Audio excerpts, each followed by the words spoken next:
speakers, what is the real problem? Yes, what is the real problem? So today we are here to talk about the real problem.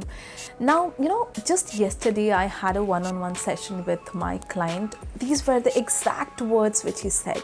Ma'am, I'm not so good at communicating, and that's the reason I'm very hesitant to join a client call. If the same call is with one-on-one client, with one single client, I very confidently handle it, right? And I'm very good at technical skills. I'm very much experienced as a technical person, but when it comes to addressing a group, even in a virtual setup, I don't know what happens to me, ma'am. I just freeze, and I just go blank. I don't know how to speak, what to speak. And as I am in a managerial position, that stops my promotion, that stops my progress, because that ultimately creates a bad impression, because every time my boss asks me to address a client call or discussion and I say no, so that really that is stopping me from moving ahead.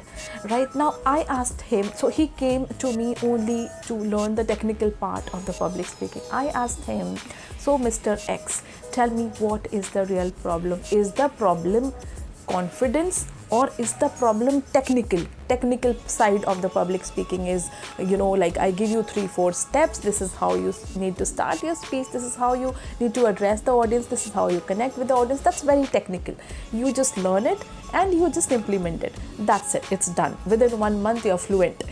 But if the problem is with the confidence part, my dear friends, if it is psychological, then it will take time. You need to address that. So it's very important to find out as to what is your problem. Is the fear, is the problem with the confidence part or the technical part of public speaking? So these two are very different. Okay, now why is it important to first find out what is the real problem? Because sometimes you are not aware of it, what exactly. So people go behind the technical, learning the technical part of public speaking, like I will brush up my language, I'll learn vocabulary, I will learn fluency, I will learn the techniques of public speaking, I will learn but the more you learn, if there are some limiting beliefs which is affecting your confidence and which is pulling you back, which is making you hesitant to speak, all these efforts which you're making to learn the technical part of it goes for a waste. Because no matter how much you push yourself, how much you practice,